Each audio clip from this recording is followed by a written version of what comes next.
next speaker, Dr. Norman Shealy, a legend in his field. Sometimes you do something early enough and or long enough, and you get a lot of recognition right there, and that's certainly what's happened with his work. He's been in medicine for 60 years. That's counting medical school. He went to Duke University, got his degree in 1956. He got his neurosurgery training at Massachusetts General Hospital, which means under the auspices of Harvard University. From there on, he has been on the faculty of several medical schools. In the 60s, he went out on a twig and started working with anything but drugs and surgery, because he was seeing some problems in those areas. In the 60s, he started working especially with electrical stimulation. He and his team were starting to use electricity to handle pain, sexual problems, tremors, and many, many other conditions, and made some extraordinary findings which are assisting people all the way to this day and are really, really valuable information. And he's gradually evolved this research into today's subject. So let's welcome Dr. Norman Shealy.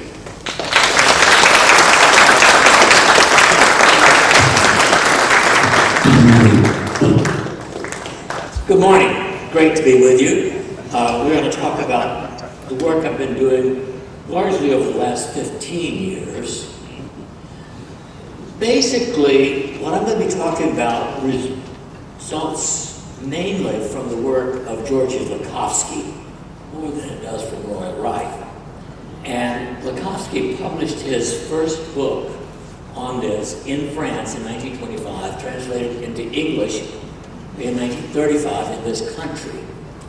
And he published as early as 1925 that human DNA resonated at 50 plus gigahertz.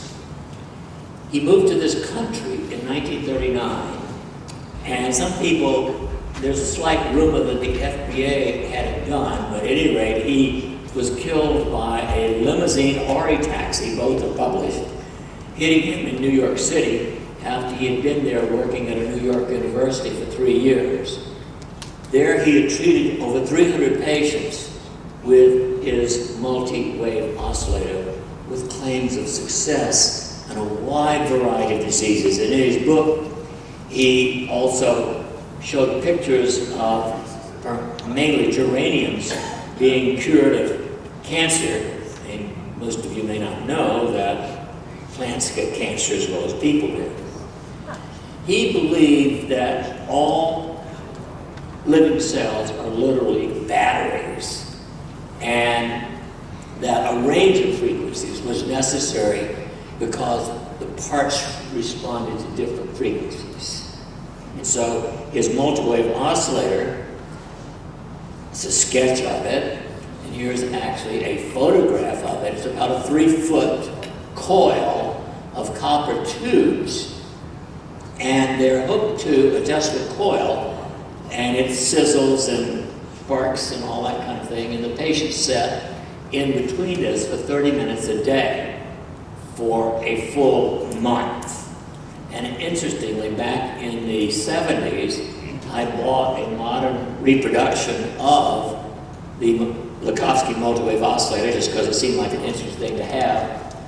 And then when I got introduced to microwave resonance therapy, I suddenly pulled it out and began work further. So I was invited in 1994 to go to the Ukraine, and I rewrote my will and assumed I might never get home because I'd get there with my Sagittarian blunt self and be sent to the Ukraine, but I was treated royally, of course. And it was quite phenomenal. I spent 12 days and went before the Politburo of the Ukraine to be tested to see that I was certified, and actually got a license to practice this technique in Kiev. And they said that human DNA resonance is 54 to 78 gigahertz, that we never lose frequency, we lose amplitude. Essentially, the battery gets weak. they also taught and believed, and I couldn't get proof of some of these things, it just wasn't time, that what we call acupuncture meridians are actually essentially the surface vector potential from given organs. So that the heart, for instance, proceeds from here down to the little finger and back. It's a circuit. All of the acupuncture meridians are actually circuits of energy, not just a one-way street. And they were treating everybody. I mean, I participated in treating a woman with rheumatoid arthritis who had been cured for 2 years. They use the word cure much more loosely than we do. They don't take a 5-year thing, whatever. If the symptoms go away, they call it a cure. So I came back to this country and I called an engineer friend of mine and I said, Saul, how do you get these giga frequencies? And all you have to do is put a high voltage through a spark gap. So I reached in and got out my Lakhovsky multi-wave oscillator that I had bought, but I also got out my old Electreat. The Electreat was one of those devices that was very popular back in the early part of the last century. It was patented in the 1990s by naturopath C.W. Kent. And it was actually the foundation that led me to ask Medtronic initially to build a modern solid-state Electreat for application for pain on the surface of the body. Now, initially they were not interested. They were interested in the implanted device that I took to them of a dorsal column stimulator, where we implanted an electrical stimulator over the dorsal columns of the spinal cord, and that's a long story unto itself. But I was more interested in the possibility of something on the surface, and when I discovered microwave technology, which in this country is not popular, so I don't call it that when I'm talking to the public, because people think they're being cooked or nuked. And that's why I created the term GigaTens instead of calling it microwave resonance therapy.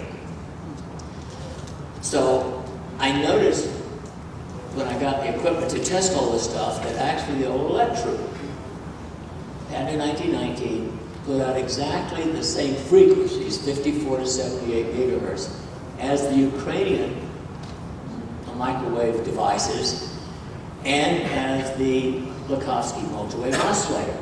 And interestingly, the immediate surroundings, about a foot around the Electreat, it was the same strength as the multi-wave oscillator or the devices that the Ukrainians did, which is a billionth of a watt per centimeter square, or 75 decibels, which is how we measure it mostly in this country. And also, the old violet ray that was mentioned in the last talk also puts out these frequencies, and it was one of the most popular ones, but actually as of 1941, the Electreat was selling 60,000 units a year around the United States, and the FDA almost put them out of business because they said Electreat relieves pain.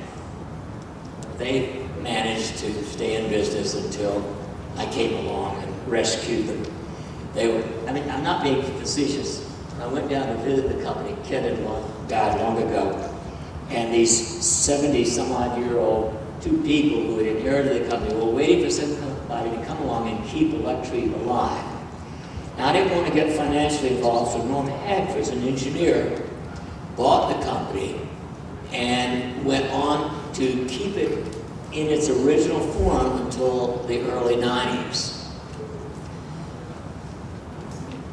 Now, my first attempt to reproduce what the Ukrainians were doing was to build a copper pyramid, and we did some work on that. I'll come back to that in a moment. But what I discovered is that I thought it would be, I might be put in jail and disposed of by the FDA if I ever talked about that or tried to make it public. After all, that's exactly what they did to one of the great psychiatrists of the last century, because he was selling orgo boxes.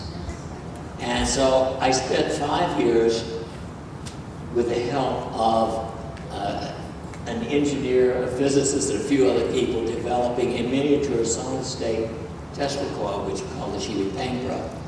And it also then duplicates finally what the old Electreat put out, 54 to 78 gigahertz, 75 decibels. And when this energy is applied to an acupuncture point, it activates the point, according to the Ukrainians, 20 times better than putting in a needle. Now, the only research I have to confirm that, one of our doctoral students did her doctoral dissertation as an acupuncturist in 100 patients stimulating the circuit, which I'll talk about in a bit, the ring of crystal, 3 days in a row with needles, and the results were not statistically significant, whereas when we do it with the Shealy PainPro, we get a highly statistically significant decrease in free radicals by 85%. So this is my first play with it, up in the, of course, an old violet ray that activates this copper room, and the patient would be in there for 1 hour max, 30 minutes minimum. And we treated 75 people in there under an IRB protocol. We had 25 people with rheumatoid arthritis who had failed conventional medicine, 25 people with chronic back pain who had failed conventional medicine, 25 people with depression who had failed conventional medicine. And we just had them sit in there for an hour a day, 5 days a week for 2 weeks, and we got a phenomenal 70% quote cure rate, symptoms gone. The best was a 16-year-old juvenile rheumatoid, the most difficult of all rheumatoid arthritis, totally asymptomatic within 2 weeks. And that's when I decided that it wasn't worth fighting with your FDA to try to get that. I refuse to count it as mine, to try to get it on the market. And then much later, years later, when I began to find that some of the work I'm going to talk about wasn't going to be used by people because it took too much of their time, 20 minutes a day, I decided, well, we ought to try this, but then I found most people wouldn't put copper pyramid in their house either. So I had to develop something else that would produce these frequencies that would take none of their precious daylight time. And so going back to the beginning of my work with this, when I got back from the Ukraine, I had been very interested in DHEA, DEHYDROEPIANDROSTERONE. And I've actually measured that in a couple thousand people, and I've never seen a patient with any illness who had a healthy level of DHEA, not one. In 1,000 or more patients, I got DHEA levels showing half of them in this region and half of them truly, seriously deficient. And so I wanted to find out how I could raise DHEA. And intuitively then, I discovered that if I stimulated 12 specific points, which I call the ring of fire, and this is just a schematic showing where they are, it would raise DHEA. And it's actually for the endocrine system in general. And it consists bilaterally when possible, or unilateral when it's midline. Kidney 3, conception vessel 2, 6, and 18, bladder 22, master heart 6, sometimes called pericardium, large intestine 18, and governing vessel 20. And what we found was there are a whole bunch of things that could raise DHEA, natural progesterone, the ring of fire, some mixtures that I call youth formula, magnesium lotion, being happy, having sex, even sexual fantasy raises DHEA, folks, worth having. Exercise, sunshine, and meditation. But the things that do it best and quickest are those top ones. Now, DHEA is low or deficient in every known disease. It's always associated with low intracellular magnesium, it really represents your adrenal or stress reserves. And it should be the most abundant hormone in the human body. And to measure it, you need to do free DHEA. DHEA sulfate is not a useful test. That's what most labs measure. The only accurate lab in the country that I can recommend is Nichols in Capistrano, California. There are the points again. Now, it raises DHEA 60 to 100%. It improves 70 to 80%, of little typo there, 80% of people, 75% of people with migraine, 75% of people have frequent migraine, virtually total cure. There's not a drug in the world that comes close to that. 80% of people with severe diabetic neuropathy, pain in the feet, loss of sensation in the feet, etc. 70% of people with rheumatoid arthritis who have failed conventional medicine. 70% of people with depression. And it really is clinically one of the most applicable things that we can do.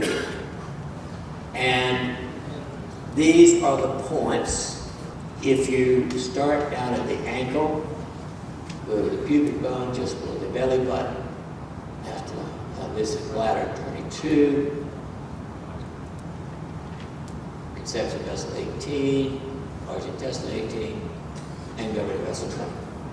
We always start at the bottom, in this case at the ankles, to do acupuncture treatments. That's the convention. Then I discovered another circuit, and this is what I believe this particular circuit. Now, okay, remember, we're applying to these Tesla-induced frequencies that are the same as human DNA frequency. In other words, we're recharging the battery of the cells. And in this case, it consists of 13 different points.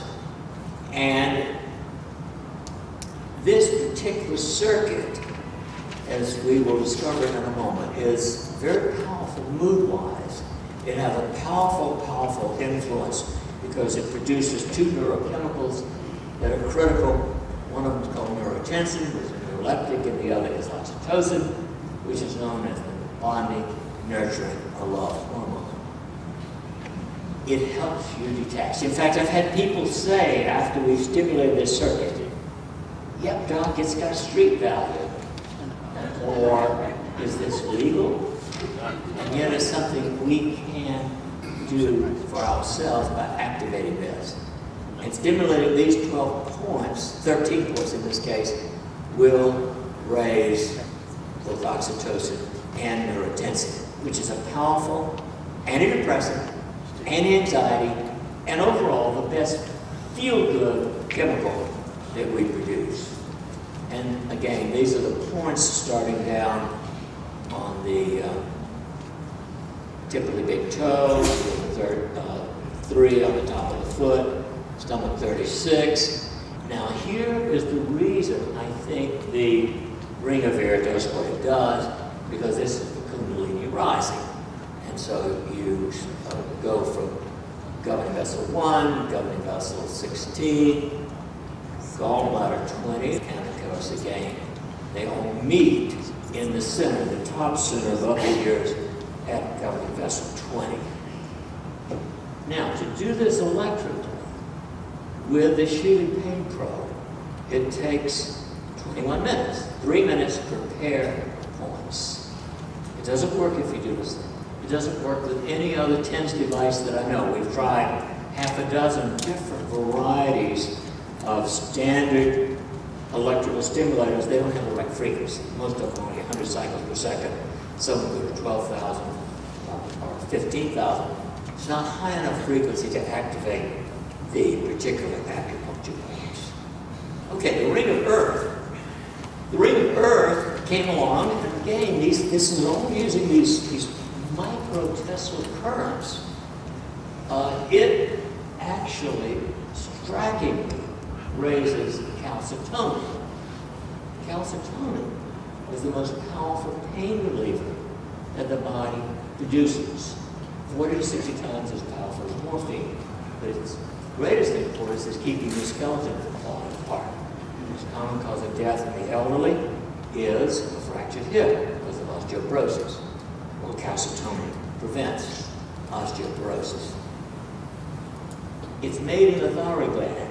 If you don't have a normal oral temperature in the middle of the day of 98.6, it probably won't work to stimulate the ring of earth because you're probably deficient in iodine. And this is the only one I've got pictures on a person of where the points are. And it starts down at the foot with the only acupuncture point on the foot. Kidney 1,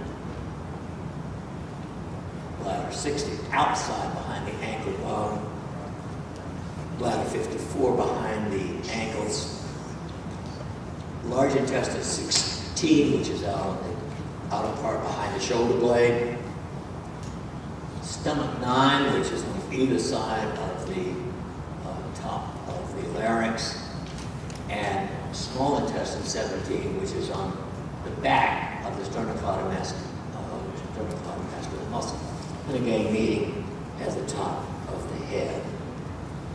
Ring of water, different set of points.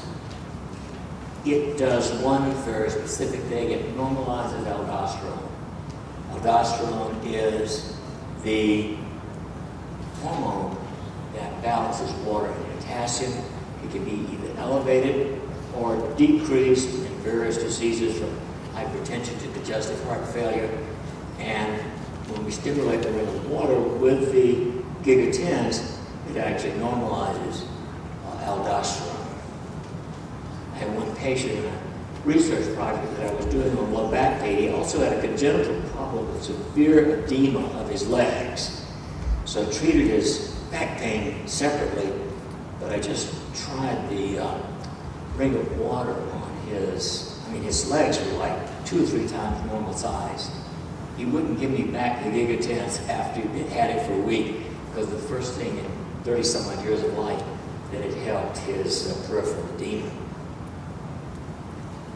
Again, these points vary. Every one of them is unique. Start down on spleen 4, which is on the inside of the foot,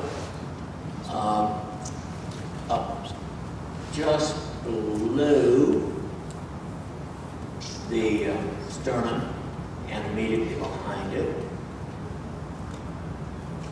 Then about 3 fingers down, bladder 13, bladder 10, the triple heater 16, on the front part of the, on the back of the sternocleidomastoid, and then gravitas 20 at the very top, center of the head. Again, this is all related to this micro-Tesla energy. And finally, the ring of crystal. And the ring of crystal is particularly useful and perhaps broadest of all of these in very respect, because it reduces free radicals. Free radicals are the ultimate cause of everything. They are what rust the body. Now, interestingly, it is said that they are, and there's some slight suggestion that stress reduction will do it. Fruits and vegetables in 10 servings per day will do it. The average American eats 2.2 servings of fruits and vegetables a day. Not a single supplement that's ever been tried has been shown to reduce free radicals. I don't care how much vitamin C you take, how much beta-carotene, vitamin E, or any of the other antioxidants. They don't reduce free radicals. But applying these frequencies to the ring of crystal will reduce free radicals. And here's the way you test it. It's a test called OxiData. And it's this. And actually, the vast majority of people are up in this level.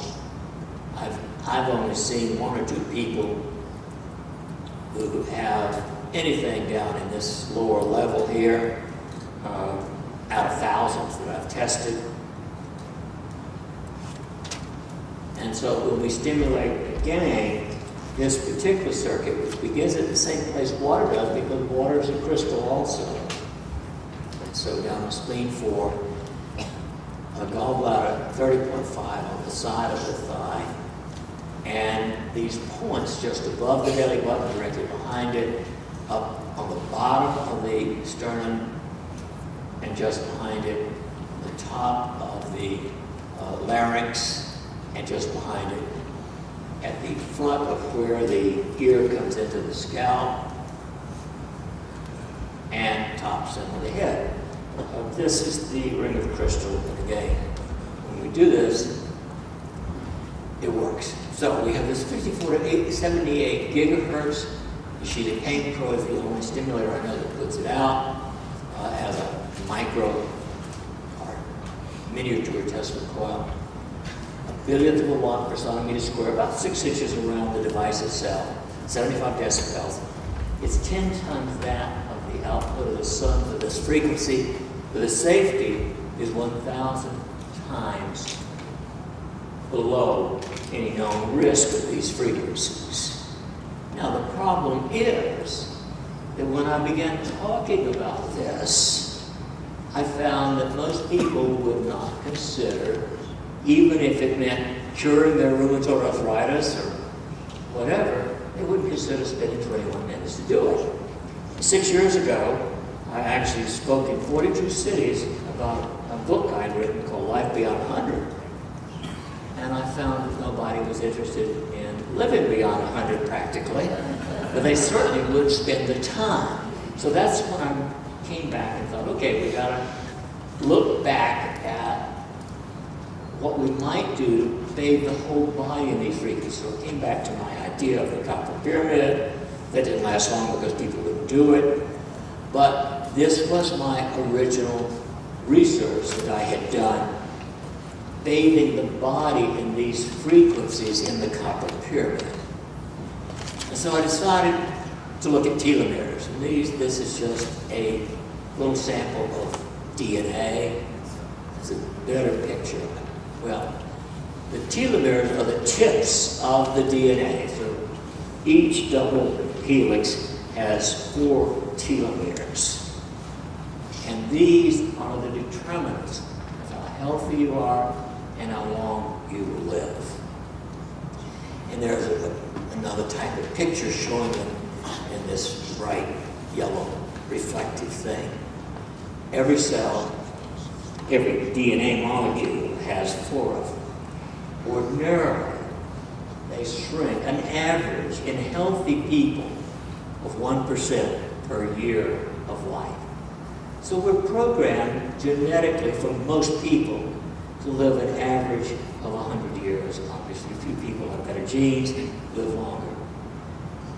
On the other hand, our average age in this country is 78, which means that we lose 22 years of life, mostly because of poor habits. If everybody had normal, healthy habits, we would increase within 20 years average life expectancy to 100. And then my philosophy was that if we could then keep the telomeres healthy, instead of shrinking 1% and growing back, that we might live 140 years plus or minus 20. That's when I found most people thought Freud was right. Everybody has a death wish.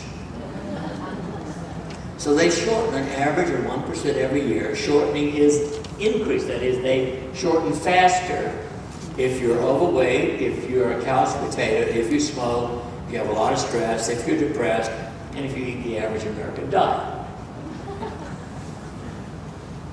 They are the tip, they are crucial, they allow cells to reproduce. You know, every cell in your body reproduces within about 7 years, including even your brain bucket cells.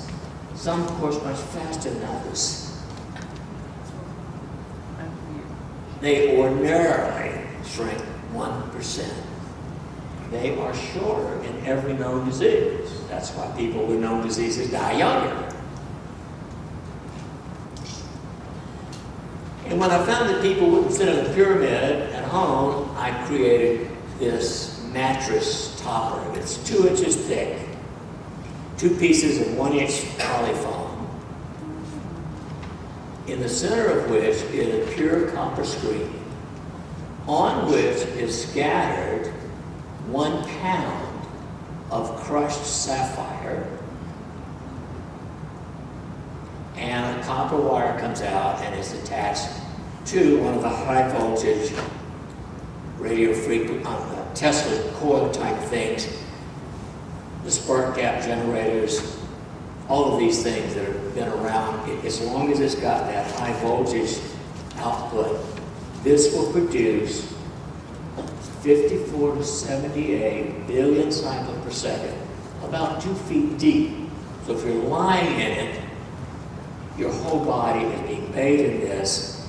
And since most people won't spend 20 or 30 minutes doing it, we put it on top of the bed, hook it up to a timer so it can go off 30 to 60 minutes while they're sleeping. And that's the only way I've been able to find that people will be compliant in doing it.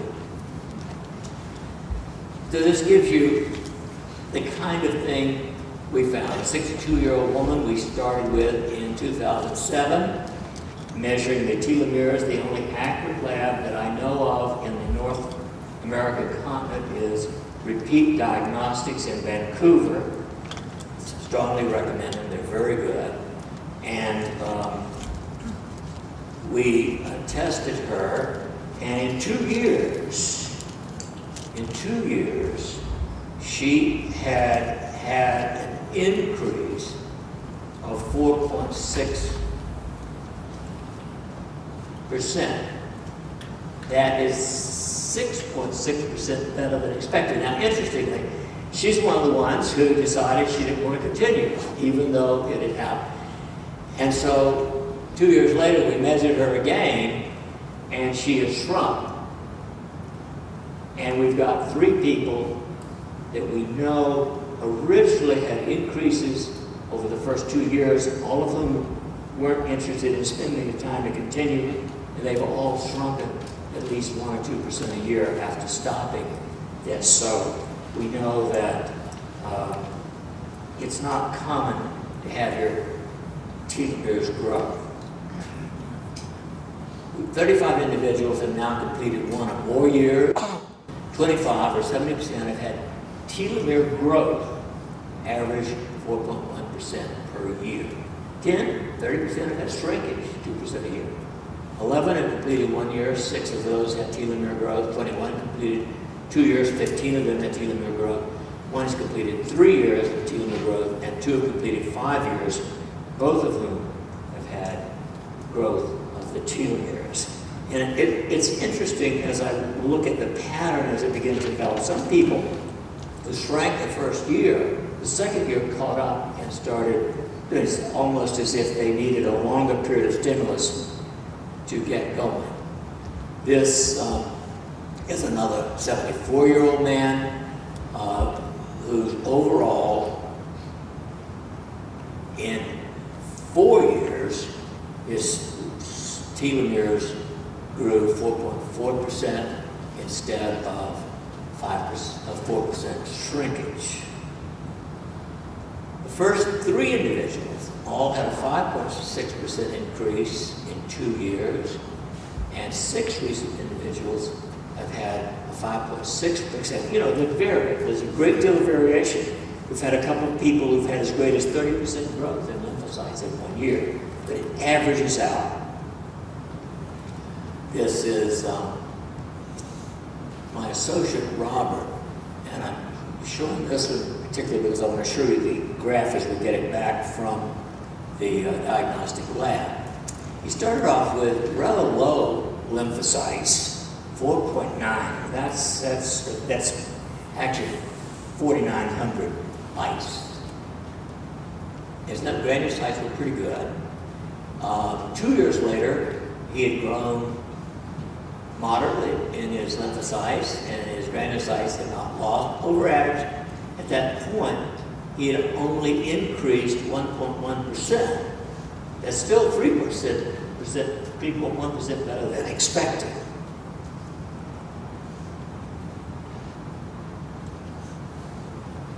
Normally, DHEA levels peak at 25.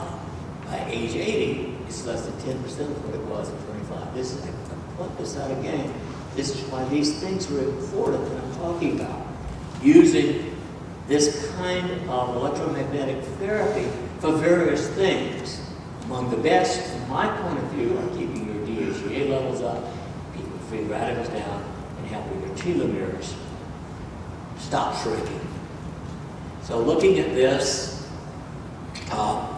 at 1 year, this is what we found in various subject people.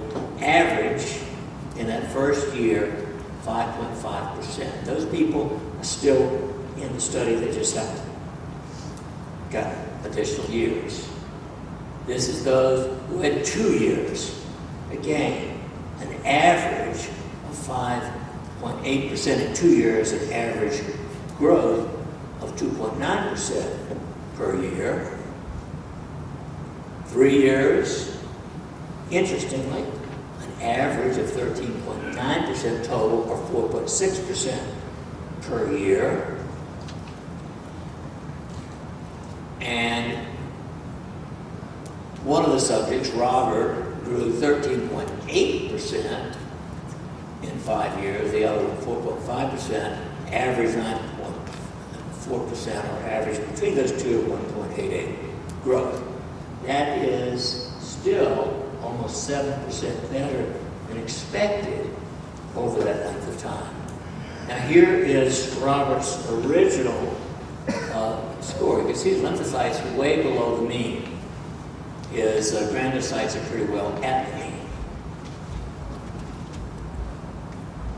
5 years later, his lymphocytes are now slightly above the mean, and his granulocytes are still right on the mean. So in a 5-year period, to me, that is extremely encouraging. Now, there's a lot of discussion in the literature about the meaning of all of this. There's some argument, there's some people who say the lymphocytes, DNA, telomeres are more important than the granulocytes. To me, that's why I take an average when I look at it, because the lymphocytes primarily are your long-term immunity, and the granulocytes are your immediate immunity to a greater or lesser extent. So they're both important, and in my opinion, the most important thing is to keep them as healthy as they can, and as in Robert's case, that is one of the most impressive. But I've got a number of individuals in less time than that who've got similar improvements. So, overall, average 4.1% growth per year from 1 to 5 years in these 35 subjects. And as one of my patients many years ago, I think that telomere regeneration is the real thing. It is worth considering if you'd like to be healthy and live a fairly long time. I realize that making this statement could be controversial in some fields, and for that reason, I would like to stop and take questions. Do you control for a pH in your subjects when you do these tests over a period of time? I'm sorry? Do you control for the pH level in the blood and the body fluids of your subjects? We have not looked at pH or any other major factor. We've looked at total symptoms and the telomeres only.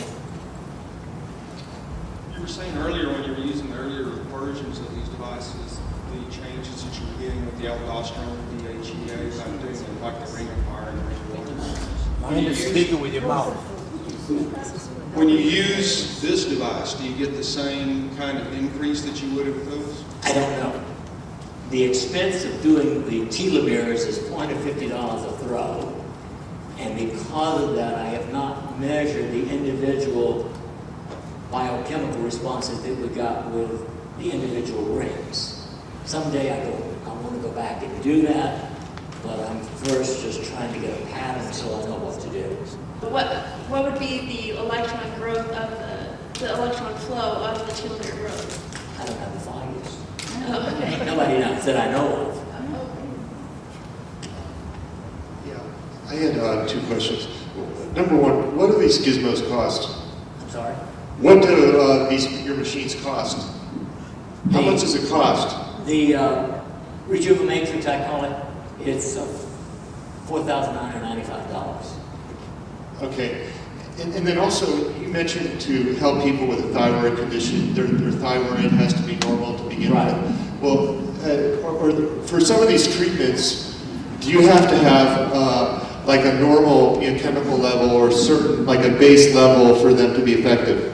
Right. And then for what other treatments do you have to, what is the base level of either, testosterone or, corticosteroids or whatever, to make these machines work to begin with? Right. What is the base level? I mean, do you have to have a certain level of hormones in your body at a certain level for these things to work to begin with? Well, in DHEA, every piece I've ever tested is low or deficient. That's very different from any other known hormone. Now with thyroid function, I think, and I've done a lot of research back in the early 90s on this, that in the last 50 years or so, our thyroid glands have shrunk because of nuclear radiation. When I was in medical school, the thyroid on both sides was the size of your thumb. Not that thick, but that big. There's almost nothing there now. And yet, we function if we get enough iodine. I found that 80% of people are deficient in iodine. And just taking iodine in 60% of them will raise the temperature to normal. But for the other 40%, then they have to stimulate the ring of fire to get the whole endocrine system going, because, of course, all of these glands are interrelated. When one of them is out of balance, all the others are not going to be perfectly in balance. It's a very complex endocrine thing. I haven't personally looked at testosterone with the ring of fire, but one woman who wanted her husband to have more zip stimulated ring of fire and doubled his testosterone level in a month. Thanks very much. Hello, my name is Randy Wood.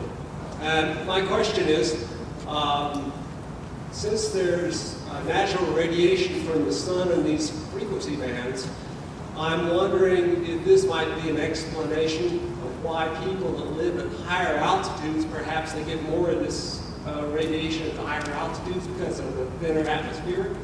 That might be a reason why they live longer. That's entirely conceivable, I believe, because down here it's going to be filtered through smog and other things. Yes, I think you're probably right. Thank you.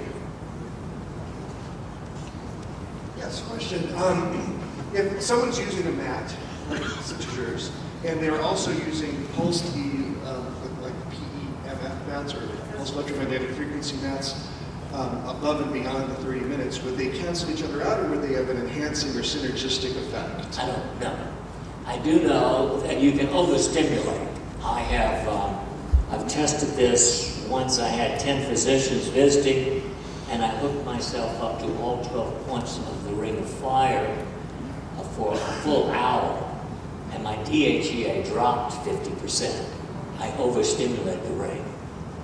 So the DHEA is really very much like a neon sign going up and down if you're relatively balanced.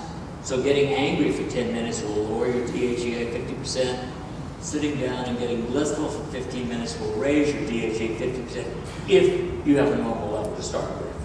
And do you know if you're using a mat at all, not yours, but like a pulsed electromagnetic, there's several on the market, do you know, does that do anything for DHEA? We don't. I don't know that any research on biochemistry or telomeres has been done with these other mats. Thank you. And again, just as I don't use a cell phone if I can avoid it, I don't like to go near them. I'm reasonably convinced that 30 minutes a day is probably adequate. Certainly I wouldn't want to do more than 60 minutes a day on the RejuvaMatrix just because of the electromagnetic stuff. Thank you very much. We haven't seen any negative effects in the people who've been doing it for 1 to 5 years. Thank you. Thanks for your talk today. My name is Mike. I can't hear a word you're saying. You're pushing. My name is Mike. Thanks for your talk today.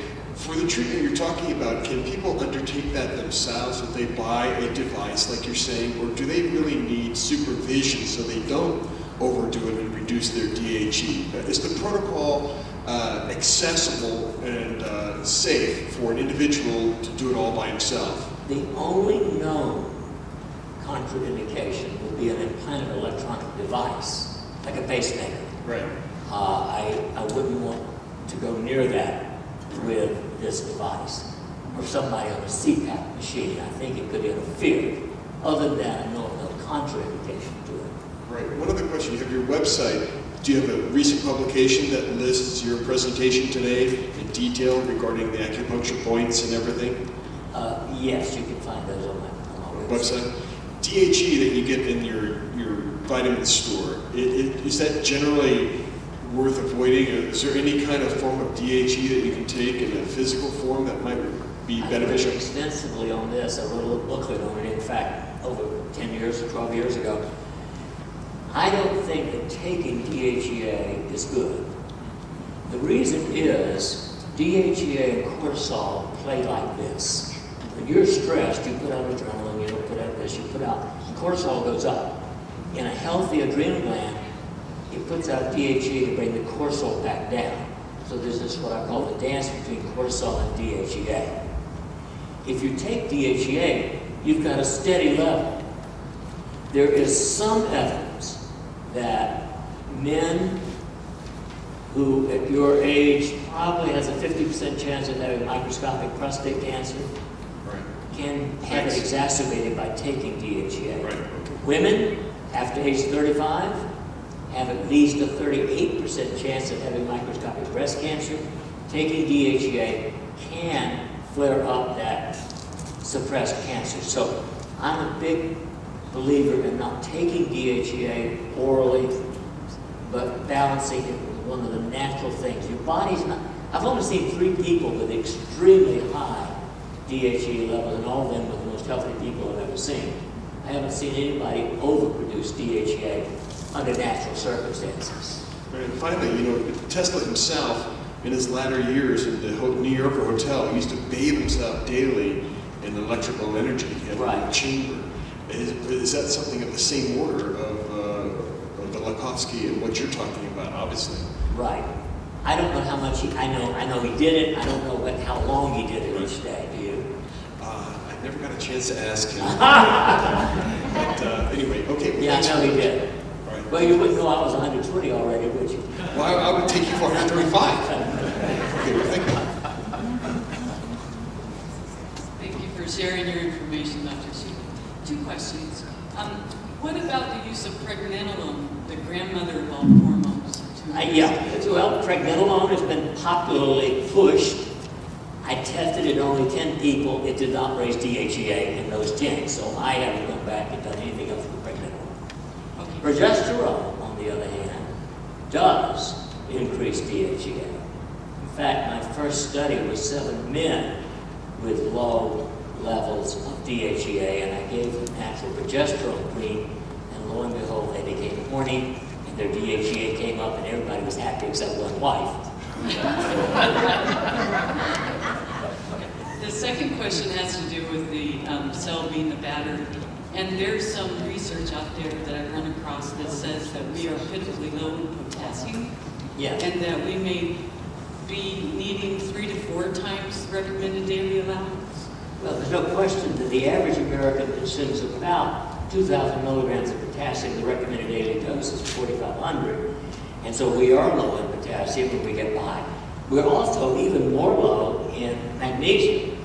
The minimum 80% of people are seriously deficient in magnesium intracellularly. And the only accurate test, by the way, for that is an intracellular test is done by a company in Medford, Oregon called Intracellular Diagnostics. You do a pap smear of the frenulum of the tongue and send it off, and they do all kinds of intracellular measurements. So you would recommend the transdermal magnesium therapy? My experience is that magnesium through the skin is 10 times more effective than magnesium orally. Yes. Interesting. My name's Josh. I was just wondering what kind of people were, may have been excluded. Were there any criteria of people who were excluded from the telomerase studies that you had? I did not exclude anyone if they said they were reasonably healthy. I purposely told people I didn't want somebody with a major illness like cancer or serious heart disease participating, because I think it's too early to try to apply this for those kinds of things. Okay, sure. I wouldn't hesitate using the rings with a microcurrent, if you will, but I wouldn't want at this point to do research on people with major disease. I just want, people who want to see what happens for their health. And my second question, you gave the frequency band there of frequencies that definitely interact or resonate with the DNA. Do you have any information or clarification of specific frequencies or further resolution in that frequency band? The Ukrainians claim, but they couldn't, and I really tried to pin them down, that each of us has what they call an eigen frequency, which means individually unique. Well, I could feel the changes when they would go from 54 gigahertz to 60 gigahertz and other things in between. And yet, in my own situation, I responded to all of those frequencies, and they have not really treated with individual frequencies, even though they say we have an eigen frequency. They do the random thing. The cardiologists treat only HOKU, large intestine 4, for angina pectoris.